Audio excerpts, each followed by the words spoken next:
नमस्कार, आप देख रहे हैं आज तक। आपके साथ मैं हूं सईद अंसारी। स्वागत है आपका विशेष में। नए साल में कोरोना वैक्सीन से कोरोना को मात देने की पूरी उम्मीद थी। नए साल में मास्क के हटने और अपनों से दूरी मिटने की भी हमें आपको उम्मीद थी, मगर उम्मीदों के इस रंग में नए कोरोना ने भंग मिला दिया।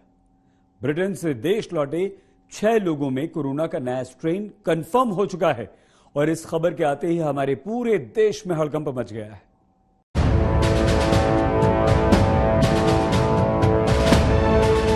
सुपर स्प्रेडिंग वायरस का म्यूटेशन घूम रहा है देश में कहीं ना कहीं।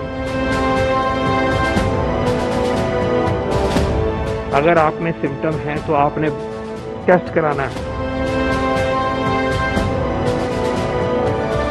ये यूके का वेरिएंट भी हो सकता है, बच के रहिए।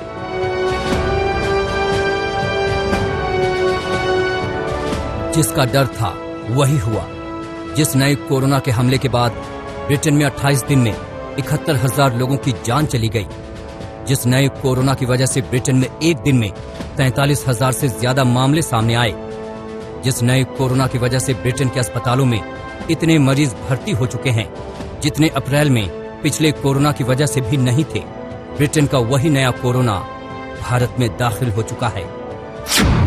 ऐसे में सवाल उठता है, क्या 70% तेजी से फैलने वाले नए कोरोना से भारत में महामारी फिर से बेकाबू हो सकती है? क्या फिर से देश लॉकडाउन के दौर से गुजरेगा?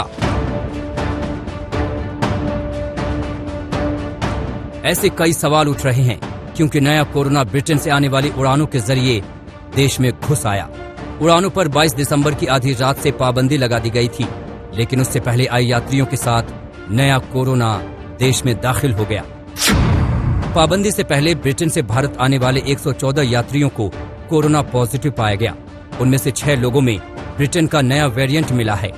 स्वास्थ्य मंत्रालय के मुताबिक इन 6 लोगों में से 3 में नया स्ट्रेन बेंगलुरु की NIMHANS में, 2 हैदराबाद के centre for cellular and molecular biology में और एक पुणे की नेशनल इंस्टीट्यूट ऑफ वायरोलॉजी की लैब में पाया गया है।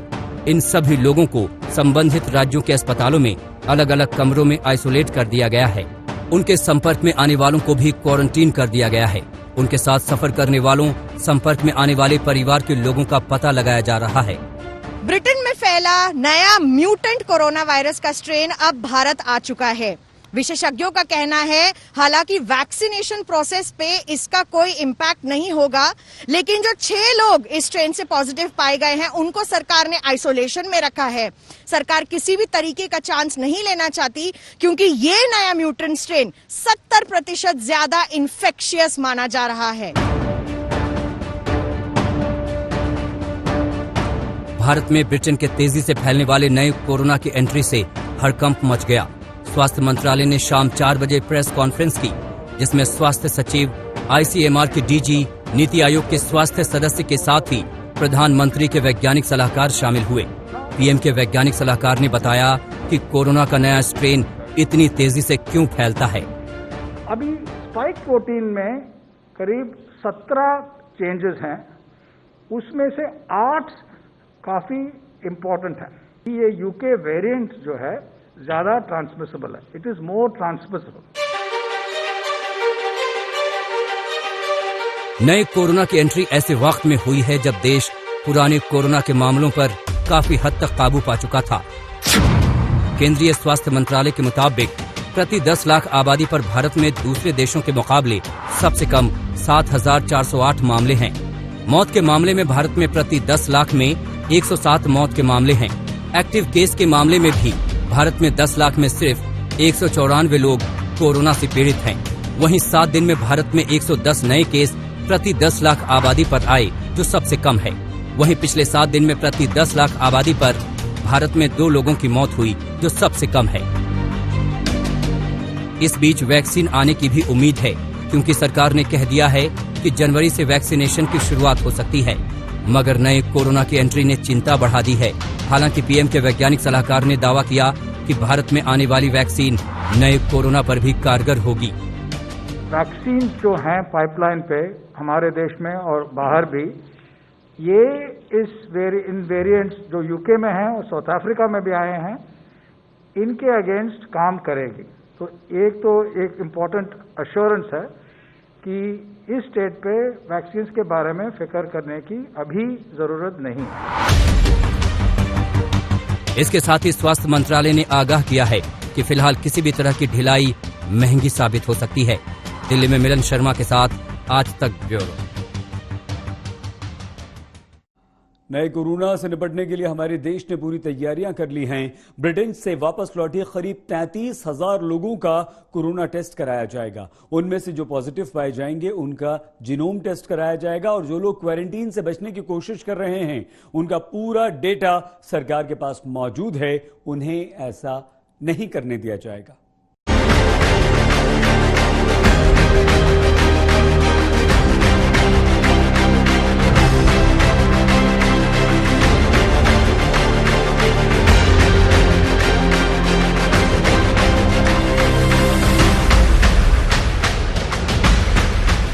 ब्रिटेन से 21 दिसंबर को भारत पहुंची ये वो महिला हैं जिनकी उम्र लगभग 50 साल है। दिल्ली पहुंचने पर ये क्वारंटीन से बच निकली और ट्रेन से अपने बेटे के साथ आंध्र प्रदेश में अपने घर जा रही थी। लेकिन रास्ते में ही अधिकारियों ने इन्हें ट्रेस कर लिया और ट्रेन से उतारकर उनका कोरोना टेस्ट किया गया। इन्हें न सिर्फ पॉजिटिव पाया गया बल्कि इनमें ब्रिटेन में फैले नए कोरोना का स्ट्रेन भी मिला है। हालांकि उनका बेटा नेगेटिव है। नए स्ट्रेन को लेकर इस बार एजेंसियां अलर्ट हैं। सरकार ने ऐसे लोगों का पता लगाने के लिए कायदे तय कर लिए हैं। स्वास्थ्य मंत्रालय के अनुसार 25 नवंबर से 23 दिसंबर की आधी रात तक जितने भी लोग ब्रिटेन से आए उन सभी का कोरोना टेस्ट होगा। जो पॉजिटिव पाए जाएंगे उनका नए स्ट्रेन के लिए जीनोम टेस्ट कराया जाएगा। सरकार ने 25 नवंबर यानी 28 दिन पहले तक आने वालों का टेस्ट कराने का फैसला खास वजह से लिया है।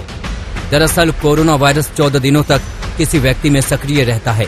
सावधानी के लिए सरकार ने इसका 2 गुना समय तय किया है। सरकार के मुताबिक ऐसे करीब 30,000 लोग हैं जो ब्रिटेन से भारत आए थे और उनकी पहचान हो चुकी है। अगर आप में सिम्टम हैं तो आपने टेस्ट कराना है।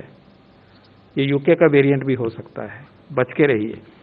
और अगर आप कांटेक्ट हैं किसी पॉजिटिव केस के तो आपने घर बैठना है जब तक ये साफ नहीं हो जाता कि आप सेफ हो। देश में नया कोरोना को फैलने से रोकने के लिए सरकार ने विदेश यात्रा से आए लोगों में से जीनोम सीक्वेंसिंग टेस्ट कराने का फैसला भी किया है।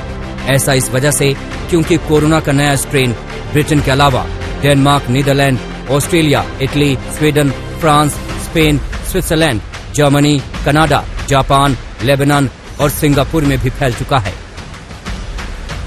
इन देशों से आने वाले लोगों के जीनोम टेस्ट से नजर रखी जाएगी कि कहीं दूसरे देशों से आए लोग नया स्ट्रेन तो नहीं फैला रहे। Even others who are positive in the general population of the country, 5% of that would also be subjected to genome sequencing. So that should answer any potential question about passengers transiting into India from countries like Belgium, Italy, France, Germany, so on and so forth. दरअसल भारत ने Britain से आने वाली उड़ानों पर 31 दिसंबर की आधी रात तक पाबंदी लगा रखी है, जबकि एयर बबल के तहत भारत और कुछ देशों के बीच उड़ानें जारी हैं। ब्रिटेन में नए कोरोना से बिगड़े हालात को देखते हुए सरकार वहां से आने जाने वाली उड़ानों पर पाबंदी को बढ़ा सकती है। A slight extension, small extension of the temporary suspension, because I also see that flights from the United Kingdom to other countries are similarly suspended for the moment. दरअसल वैज्ञानिकों के मुताबिक अब तक मिले प्रमाणों से नया कोरोना पुराने के मुकाबले ज्यादा खतरनाक या घातक नहीं है, लेकिन तेजी से फैलता है। इससे अस्पतालों पर मरीजों का बोझ बढ़ सकता है। यूके के वैज्ञानिकों ने ये पाया है कि इससे ट्रांसमिसिबिलिटी बढ़ती है, लेकिन ये ज्यादा घातक नहीं है। अभी तक ऐसा कोई पुरावा हमारे सामने में नहीं है कि ज्यादा लोग इसकी वजह से मर रहे हैं, इसलिए हम लोगों को ज्यादा चिंता करने की जरूरत नहीं है अभी। लिहाजा राज्य सरकारें भी सतर्क हैं। दिल्ली नए स्ट्रेन से निपटने के लिए तैयार है। हम पूरी तरह से तैयार हैं। दिल्ली ने हमेशा दिल्ली में 3 लहर आ चुकी हैं, आप लोग जानते हैं अभी तक कोरोना की, और तीसरी लहर जो है वो बहुत ही ज्यादा इंटेंस लहर थी, लेकिन उसके ऊपर भी हम लोगों ने काबू पाया। दिल्ली के 2 करोड़ लोगों ने मिलकर काबू पाया। आगे भी हम लोग किसी भी परिस्थिति के लिए हम लोग तैयार हैं।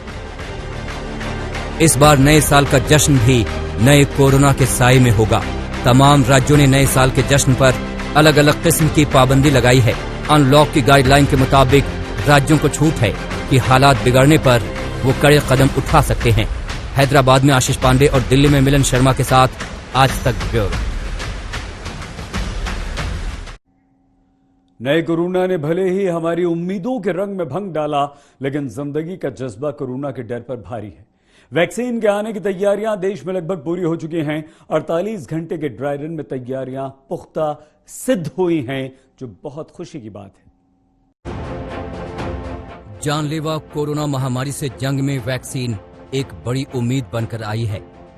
देश में वैक्सीन आने ही वाली है और उसे लोगों तक पहुंचाने के लिए 4 राज्यों में 48 घंटे का ड्राई रन चला। यानी वैक्सीन नहीं दी गई, लेकिन बाकी सारी कार्रवाई पूरी की गई। गुजरात के गांधीनगर और राजकोट में, असम के नलबारी और सोनितपुर में, पंजाब के लुधियाना और शहीद भगत नगर और आंध्र प्रदेश के कृष्णा जिले में तैयारियों को परखा गया। गांधीनगर के प्राइमरी हेल्थ सेंटर पर यहाँ पे जो वैक्सीन का ड्राई रन है वो शुरू हो चुका है। यहाँ पे करीब 25 जो हेल्थ वर्कर्स हैं उनको ये पहला ड्राई रन में उनको शामिल किया गया है। यहाँ पे आप देख सकते हैं उनका जो पान कार्ड है, पान कार्ड में जो नंबर है उसके आधार पर उनको वेरीफाई करने के बाद ही अंदर जाने दिया जाएगा। ये सारे के सारे जो 25 आज हेल्थ वर्कर पे ड्राई रन किया जा रहा है वो सभी यहाँ पे गांधीनगर पहुंच चुके हैं और अब एक के बाद एक सोशल डिस्टेंस बेहद जरूरी है और सोशल डिस्टेंस के साथ यहाँ पे ये पूरा ड्राई रन किया जा रहा है। शुरुआती दौर में हेल्थ वर्कर्स को वैक्सीन मिलेगी। गांधीनगर पीएचसी पर 25 हेल्थ वर्कर्स को बुलाया गया और वो सारी ड्रिल की गई जो तब की जाएगी जब इन्हें वैक्सीन दी जाएगी। गुजरात सरकार के मुताबिक उनकी तैयारी पूरी है। 4 स्टेज जो बनाए हैं, हेल्थ वर्कर, कोरोना वॉरियर्स, 50 साल के ऊपर के लोगों के लिए और चौथा 50 साल के नीचे कोमॉर्बिड के लिए, तो गुजरात ने पूरी सुस्मता से व्यवस्था बनाई है। अच्छी तरह से डिस्ट्रीब्यूशन हो जाएगा। पंजाब के 2 शहरों में वैक्सीन लगाने का मॉक ड्रिल हुआ। लुधियाना के खन्ना में हेल्थ वर्कर वैक्सीनेशन सेंटर पहुंचे। कोरोना वायरस की वैक्सीन के टीकाकरण के लिए आज ड्राई रन का दूसरा दिन है। हम लोग खन्ना में मौजूद हैं और ये खन्ना का एक अस्पताल है जहां पर ये ड्राई रन आयोजित किया जा रहा है। ये एंट्रेंस है। एंट्रेंस पे जो बेनिफिशियरीज हैं उनको स्क्रीन करने का पूरा प्रावधान है। उनको मास्क दिए जाएंगे और उनको पहले सैनिटाइज करना होगा। बाईं ओर आप देखें तो ये वेटिंग रूम है जहां पर बेनिफिशियरीज अपनी बारी का इंतजार करेंगे। 4 बेनिफिशियरीज यहाँ पर मौजूद है। अपना नाम बताइएगा। गुरप्रीत, आपने अपने आप को पंजीकृत रजिस्टर करवाया था? करवा लिया। कब करवाया था? परसों। अच्छा, तो जो वैक्सीनेशन हो रहा है इसको लेकर आपके मन में कोई विचार आ रहा है, कोई भय है या कुछ सोच रहे हैं उसके बारे में? नो डाउट, कोई बात नहीं है हमारे घर में। तो उधर असम के नलबारी में 125 हेल्थ वर्कर ड्राई रन के लिए वैक्सीन सेंटर पहुंचे। यहां भी उनकी पहचान की गई। कोविड ऐप में उनका डेटा दर्ज किया गया, फिर उन्हें वैक्सीन देने का मॉक ड्रिल किया गया। आंध्र प्रदेश के कृष्णा जिले को ड्राई रन के लिए चुना गया था। यहां भी सारी कवायद कामयाबी से पूरी की गई। 2 दिन के ड्राई रन का मकसद ये देखना था कि सरकार ने कोरोना वैक्सीन देने की जो योजना और प्रक्रिया बनाई है वो कितनी पुख्ता है।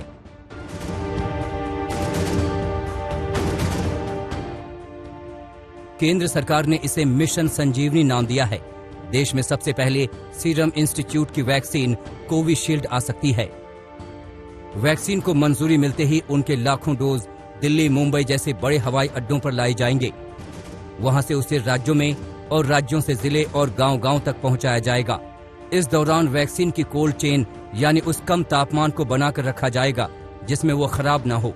इसके लिए केंद्र से लेकर राज्यों तक कोल्ड वैन, रेफ्रिजरेटर और दूसरे उपकरण तैयार हैं। 48 घंटे के ड्राई रन के दौरान कोल्ड चेन को भी परखा गया। 2 दिन के इस कवायद को केंद्रीय स्वास्थ्य मंत्रालय ने कामयाब बनाया है। गांधीनगर में गोपी घांघर, लुधियाना में मंजीत सहगल और नलबारी में हेमंता नाथ के साथ आशीष पांडे, हैदराबाद आज तक। विशेष में आज के लिए बस इतना ही। आप देखते रहिए आज तक।